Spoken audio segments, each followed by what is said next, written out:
Assalamualaikum warahmatullahi wabarakatuh.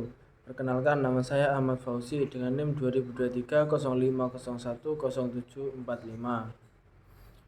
Di sini saya dari kelompok 10 Prodi Teknik Sipil.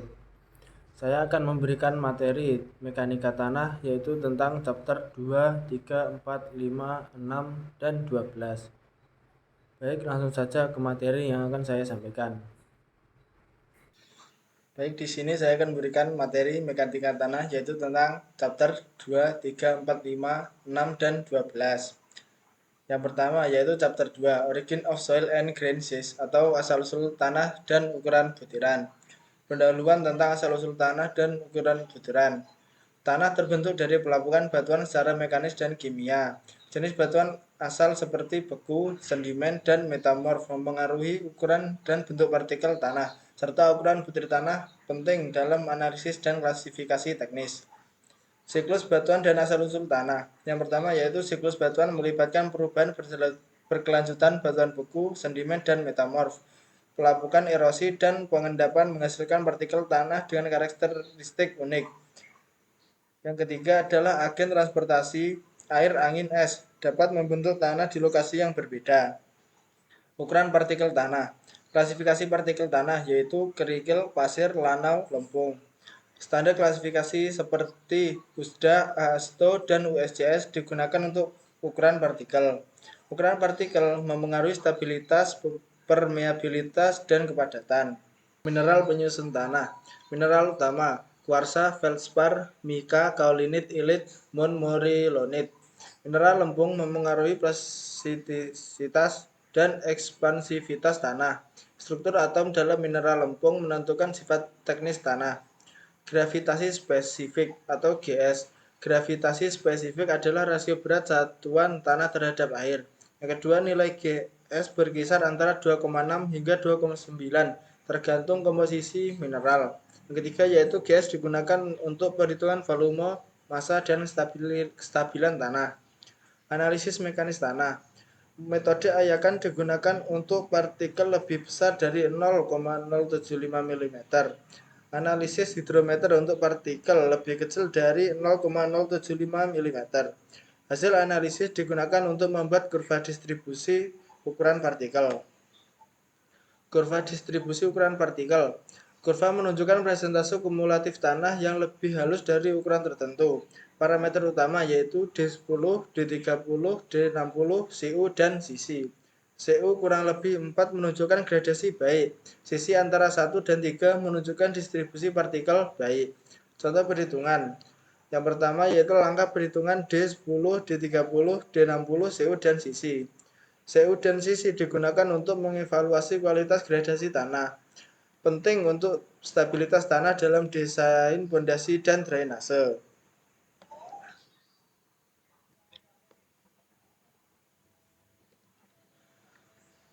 Baik, selanjutnya yaitu chapter 3, Weight Volume Relationship atau hubungan berat volume. Pendahuluan. Materi ini membahas konsep dasar hubungan berat dan volume pada tanah terdiri dari fase padat, cair, dan gas. Pemahaman konsep ini penting dalam teknik geoteknik untuk mengetahui sifat fisik tanah yang mempengaruhi stabilitas dan kekuatan struktur. Definisi parameter utama yaitu void ratio.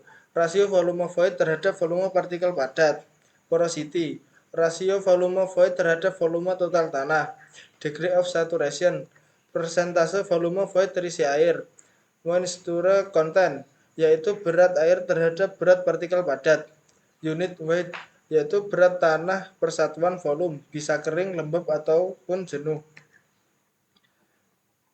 Detail parameter dan rumus. Void ratio VV per VS. Porosity VV per V atau N sama dengan E per 1 tambah E. Degree of saturation yaitu VW per VV. Moisture content W sama dengan WW per WS. Unit weight W per V. Hubungan berat unit void ratio, moisture content, dan GS. Hubungan berat unit tanah dengan parameter utama yaitu specific gravity, rasio berat jenis partikel tanah dengan berat jenis air. Berat unit lembab yaitu 1 plus W GS YW per 1 plus E. Berat unit kering yaitu GS YW per 1 plus E. Berat unit jenuh Y sat sama dengan GS plus E YW per 1 plus E. Detail persamaan dan penjelasan. Persamaan yaitu moisture content meningkat, maka Y juga meningkat. Void ratio yang lebih tinggi mengurangi nilai Y. YD berfungsi untuk analisis pemadatan, YZ untuk kondisi jenuh. Hubungan berat unit, porosity, dan moisture content. Menguraikan pengaruh porosity dan moisture content pada berat unit tanah. Porosity N sama dengan VV per V, berat unit kering YD sama dengan GS YW dalam kurung 1 min N.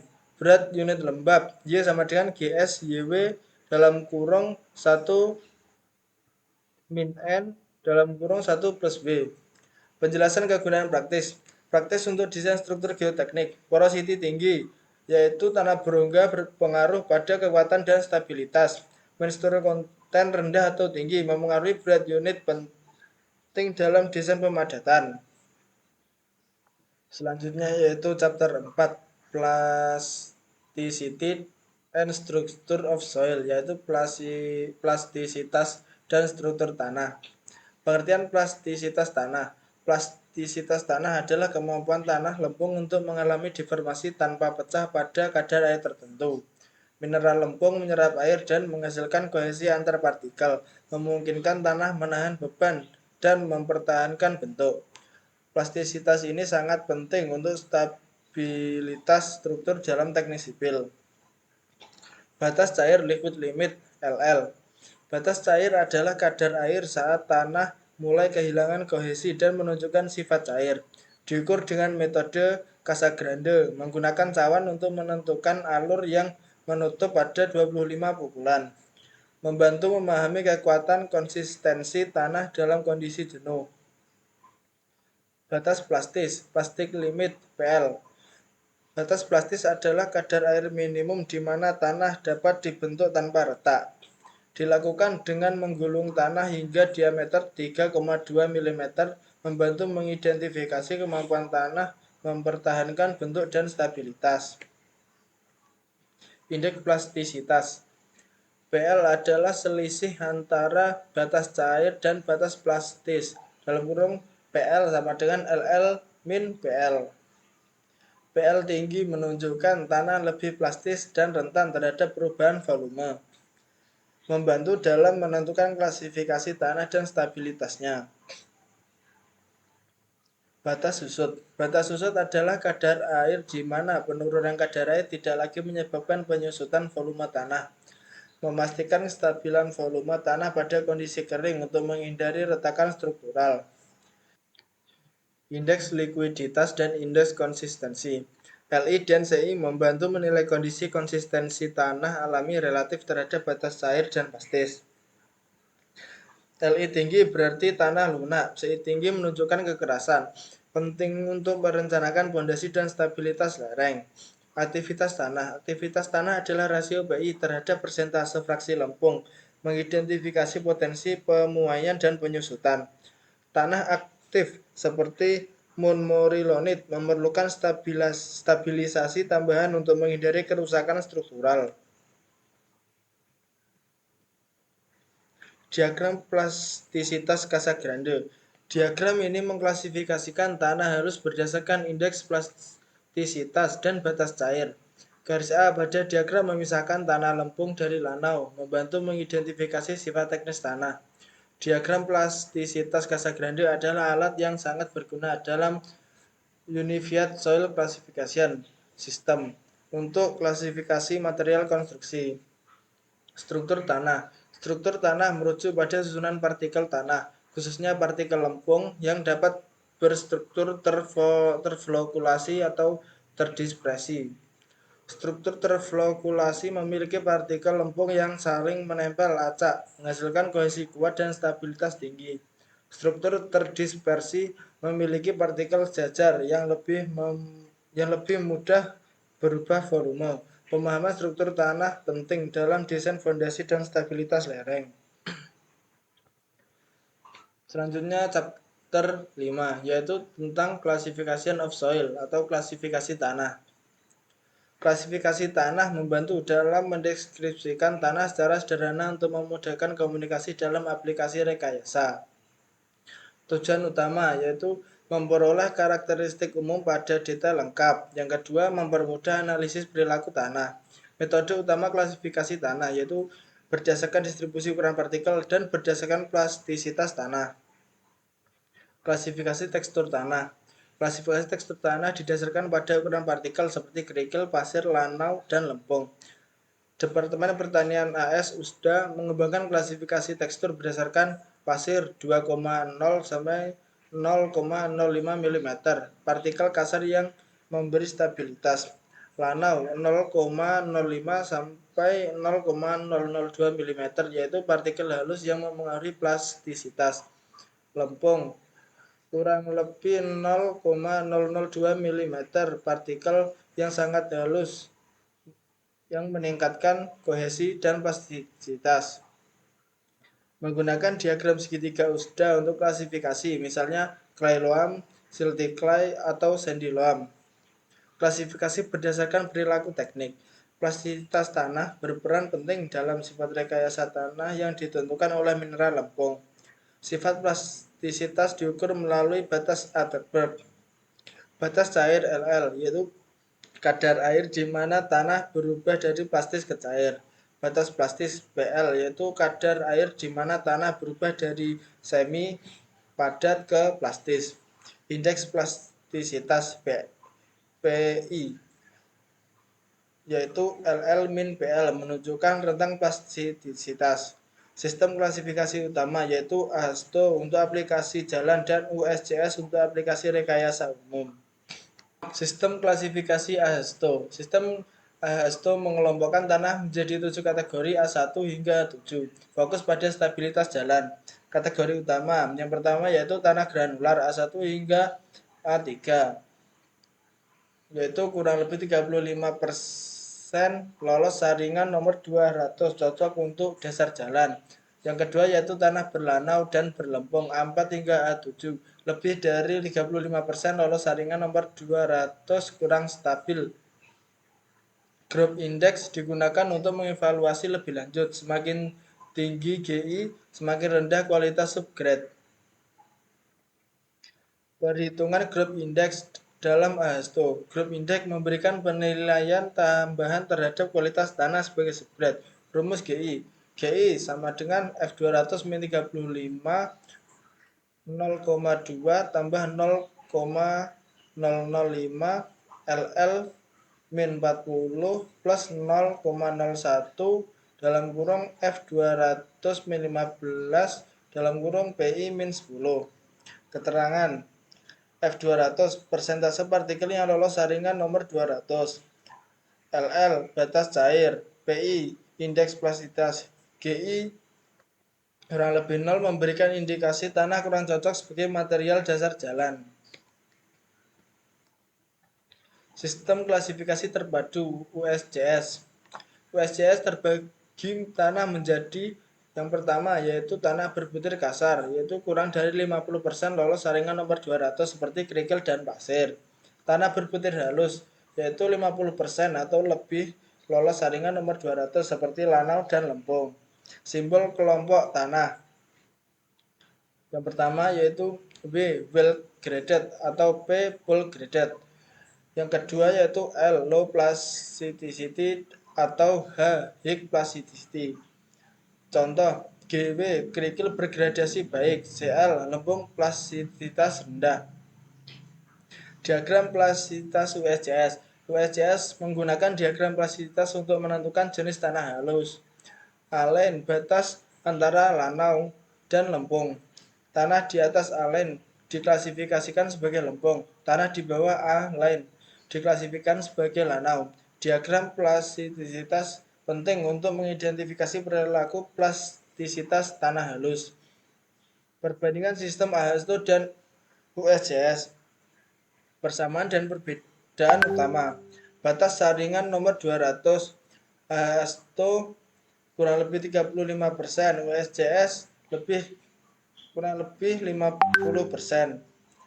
Pemisah kerikil dan pasir. H2 saringan nomor 10, WSCS saringan nomor 4. Tujuan penggunaan H2 fokus pada subgrade jalan, WSCS lebih umum untuk teknik sipil. Sistem simbol H2 H1 hingga H7, WSCS kombinasi huruf dan angka. Baik, yang selanjutnya yaitu chapter 6, soil compaction atau pemadatan tanah. Pemadatan tanah bertujuan untuk meningkatkan berat satuan kering tanah dan mengurangi ruang udara dalam pori-porinya. Proses ini krusial untuk memastikan stabilitas tanah pada struktur seperti timbunan jalan raya, fondasi, dan bendungan. Berbagai alat pemadatan yang digunakan meliputi smooth well, roller berudah halus, scaffold, roller kaki kambing, pneumatic tiret roller berban karet, vibration roller bergetar, serta teknik pemadatan tanah granular dengan metode vibroflotation. Prinsip umum pemadatan. Pemadatan mengurangi volume udara dalam tanah dan meningkatkan berat satuan kering tanah. Air dalam tanah berfungsi sebagai pelumas antar partikel, memungkinkan mereka bergerak lebih rapat sehingga tanah menjadi lebih padat. Pada kadar air optimum, pemadatan tanah akan mencapai berat satuan kering dan satuan kering maksimum. Penambahan air di luar kadar air optimum justru menyebabkan penurunan kepadatan akibat pengisian pori oleh air, bukan oleh partikel tanah. Uji Proctor standar. Uji Proctor standar digunakan untuk menentukan berat satuan kering maksimum dan kadar air optimum untuk jenis tanah tertentu. Tanah dipadatkan dalam cetakan dengan 3 lapisan dan setiap lapisan dihantam dengan palu sesuai standar. Hasil uji ini diplot untuk menghasilkan kurva pemadatan, di mana puncak kurva menunjukkan berat satuan kering maksimum dan kadar air optimum. Kurva nol udara, zero air void curve, digunakan untuk menggambarkan kondisi pemadatan teoritis. Faktor yang memengaruhi pemadatan. Yang pertama yaitu jenis tanah. Tanah granular lebih mudah dipadatkan, sedangkan tanah kohesif membutuhkan usaha pemadatan yang lebih tinggi. Yang kedua yaitu kadar air. Pemadatan terbaik tercapai pada kadar air optimum. Terlalu banyak atau sedikit air mengurangi hasil pemadatan. Yang ketiga yaitu energi pemadatan. Usaha pemadatan yang lebih tinggi, seperti jumlah pukulan per lapisan dan berat palu, meningkatkan kepadatan tanah. Uji Proctor modifikasi. Uji Proctor modifikasi menggunakan energi pemadatan lebih tinggi dibandingkan dengan uji Proctor standar. Menggunakan palu yang lebih berat dan ketinggian jatuh lebih tinggi menghasilkan berat satuan kering maksimum yang lebih tinggi. Uji ini menghasilkan kadar air optimum yang lebih rendah dan lebih cocok untuk proyek besar seperti jalan raya dan landasan pacu. Hubungan empiris dalam pemadatan. Korelasi empiris digunakan untuk memperkirakan berat satuan kering maksimum dan kadar air optimum berdasarkan parameter tanah. Parameter yang digunakan yaitu berat jenis tanah, batas cair, indeks plastisitas, dan distribusi ukuran butir. Korelasi ini mempermudah estimasi tanpa perlu uji laboratorium ekstensif. Pengaruh pemadatan terhadap struktur tanah liat. Pada kadar air rendah, tanah liat memiliki struktur flokulan atau acakan dengan usaha pemadatan lebih rendah. Pada kadar air optimum, struktur tanah liat menjadi lebih tersebar dan teratur, meningkatkan kepadatan dan kekuatan tanah. Usaha pemadatan yang lebih tinggi meningkatkan orientasi partikel menjadi lebih sejajar dan meningkatkan kekuatan serta stabilitas tanah. Pengaruh pemadatan terhadap sifat tanah kohesif. Pemadatan memengaruhi permeabilitas, kompresibilitas, dan kekuatan geser tanah kohesif. Pada kadar air optimum, tanah memiliki permeabilitas rendah, kompresibilitas rendah, dan kekuatan geser yang tinggi. Pemadatan optimal mengurangi kompresibilitas, meningkatkan kekuatan geser, dan memberikan kestabilan lebih baik. Teknik pemadatan di lapangan. Pemadatan di lapangan dilakukan dengan berbagai alat, yaitu smooth well roller, scaffold roller, pneumatic tiret roller. Teknik pemadatan berlapis dan penambahan air sesuai kadar air optimum penting untuk memastikan kepadatan merata di seluruh lapisan. Alat dan teknik pemadatan dipilih berdasarkan jenis tanah dan spesifikasi proyek. Spesifikasi pemadatan di lapangan. Pemadatan di lapangan mengharuskan tanah mencapai 90-95% dari berat satuan kering maksimum. Kepadatan relatif digunakan untuk memastikan tanah cukup padat untuk mendukung struktur di atasnya. Spesifikasi ini bervariasi tergantung pada jenis proyek dan jenis tanah yang digunakan. Metode penentuan berat jenis di lapangan. Yang pertama yaitu metode kerucut pasir, menggunakan volume lubang tanah yang digali dan mengisinya dengan pasir standar. Yang kedua yaitu metode balon karet, menggunakan balon karet yang diisi air atau udara untuk mengukur volume lubang. Yang ketiga, pengukur kepadatan nuklir, yaitu menggunakan sinar gamma untuk mengukur kepadatan dan kadar air tanah secara cepat dan akurat. Baik, selanjutnya yang terakhir yaitu chapter 12 menjelaskan tentang shear strength of soil atau kekuatan geser tanah. Kekuatan geser tanah adalah ketahanan internal untuk menahan kegagalan dan geseran. Aplikasi penting yaitu meliputi yang pertama daya dukung tanah untuk fondasi, yang kedua stabilitas lereng untuk mencegah longsor, yang ketiga tekanan lateral pada dinding penahan tanah. Parameter utamanya adalah kohesi dan sudut gesekan atau sudut gesek dalam. Kriteria kegagalan Moh-Kolom. Teori Moh-Kolom yaitu kegagalan terjadi karena kombinasi kritis tegangan normal dan tegangan geser. Berikut adalah persamaan teori kegagalan Moh-Kolom. Aplikasinya adalah dapat digunakan kepada stabilitas lereng, daya dukung fondasi, dan dinding penahan. Kemiringan bidang kegagalan akibat geser. Berikut adalah rumus yang dapat digunakan untuk menghitung kemiringan bidang kegagalan. Diagram lingkaran Moh-Kolom menggambarkan distribusi tegangan pada berbagai bidang. Metode pengujian laboratorium. Beberapa metode laboratorium untuk menentukan kekuatan geser yaitu yang pertama uji geser langsung. Ya sederhana, cocok untuk tanah berbutir kasar. Yang kedua yaitu uji traksial yang memberikan hasil rinci untuk berbagai kondisi. Uji geser sederhana adalah uji geser yang menilai kekuatan geser pada lempung lunak. Uji traksial regangan datar adalah untuk tanah dalam kondisi regangan tertentu. Uji geser langsung. Proses uji geser langsung yaitu sampel tanah ditempatkan dalam kotak geser dan tegangan geser diterapkan hingga kegagalan. Kelebihannya yaitu sederhana, ekonomis, cepat untuk pasir dan tanah berbutir kasar. Keterbatasannya adalah bidang kegagalan tetap kurang cocok untuk tanah kohesif jenuh. Uji geser langsung terkering pada wasit dan lempung jenuh. Prosedurnya yaitu drainase diperbolehkan dan kecepatan tegangan disesuaikan untuk dispasi tekanan air pori.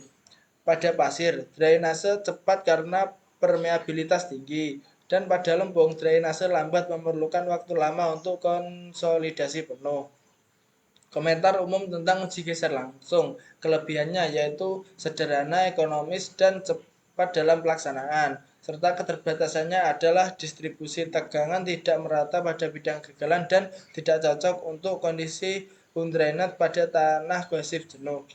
Uji traksial umum. Tahap pengujian traksial adalah yang pertama konsolidasi, yaitu diterapkan tekanan confining dari segala arah. Yang kedua adalah tegangan deviatif, yaitu ditambahkan tegangan aksial hingga kegagalan. Uji ini lebih akurat untuk tanah kohesif dan kondisi jenuh. Uji traksial konsolidasi tak kering. Prosedurnya yaitu sampel konsolidasi penuh dan drainase diizinkan sepanjang penerapan tegangan deviatif. Kelebihannya adalah cocok untuk tanah berbutir kasar dalam kondisi drainase baik, serta kekurangannya adalah waktu pengujian yang lama pada tanah kohesif. Uji traksial konsolidasi tak terkering. Prosedurnya yaitu sampel terkonsolidasi tetapi drainase tidak diperbolehkan saat tegangan deviatif diterapkan. Kelebihannya adalah memungkinkan analisis kekuatan geser total dan efektif, cocok untuk tanah kohesif jenuh. Kekurangannya yaitu adalah proses lambat dan lebih mahal karena alat yang diperlukan lebih kompleks. Baik, segitu saja penyampaian materi dari saya kali ini. Mohon maaf apabila salah kata. Wassalamualaikum warahmatullahi wabarakatuh.